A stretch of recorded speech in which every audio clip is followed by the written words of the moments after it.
Hi, this is Information Man. I just want to say a few things right now.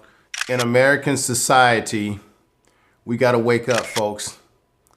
What is happening is that all our institutions of authority, such as your police departments, your military, even your politics, your politicians, have been infiltrated by what we would call white supremacists.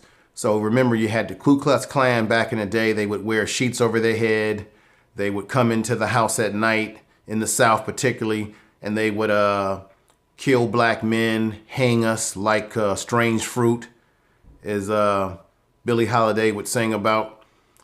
They would terrorize us. They were a terrorist group, okay, in this society we call America. And then something happened over a period of time, and you've had Ku Klux Klan all over this country. They're in the South, they're in the West, they're in the East. It doesn't really matter. They're all over the place. There was the Klansmen that killed Emmett Till.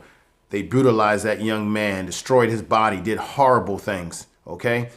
They were out in the open with their hoods over their head, okay, hiding their face. But it's a different dynamic in the 21st century. You have to ask yourself, where have all these Ku Klux Klansmen, Nazi skinhead type, white supremacist type, white hate groups gone? I'll tell you where they've gone. They've infiltrated and entered. As I repeat that word again, I'm going to keep repeating it again. They have infiltrated into the institutions of this society. They're in politics. They're Congress members. They're senators. They're mayors. They are members of councils, boards. They're on your school boards, okay? They're in the military. They're particularly in your police department. And what happens is now they can execute their racism, their white supremacy against us illegally with a badge on now. So a lot of them, when you wonder why is it in this society that black males in particular, we're profiled? Not to say that black women are not profiled as well, but black males in particular, we tend to be the ones being profiled, whether we're driving a car, whether we're walking down the street. Trayvon Martin was profiled when he was minding his own damn business, going back home after getting snacks, okay?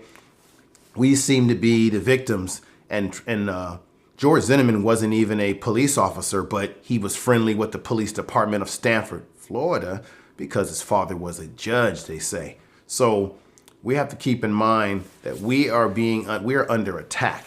I know we enjoyed watching the movie Black Panther, and we like to enjoy our entertainment and our sports, but we better wake up. A lot of these groups have infiltrated themselves into our institutions, police, military, like I said. I'm gonna repeat this to try to get this through people's mind. Police departments, any positions of authority and change.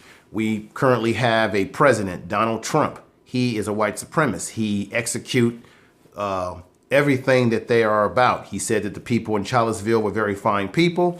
If you look at the Justice Department, they're not really looking at these white identity extremist groups. They're focusing on black identity extremists, and black folks haven't done a damn thing in American society. We haven't blown up any buildings. We haven't done things wholesale. We haven't done any threat towards white folks, but yet we're still seen as a threat, although there is no empirical evidence that historically that black folks have been terrorist groups. Now, they may want to label the Black Panther Party a terrorist group. They weren't a terrorist group. They were a group of young black folks in Oakland, California that were simply concerned about the traffic situation in their community, in which kids in the community were getting hit by cars.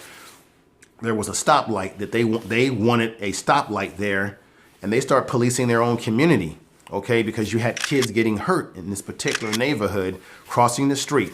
And then they also said we have to observe, because the law says we have the right, especially in California, to observe the police officers and how they do their job and carry out their duties. So the Black Panther Party was simply a guardian for the black community, watching what the police were doing, how they treated black folks in a community. When the Black Panther Party carried their guns, they were doing that legally because that was legal in California to have an open carry.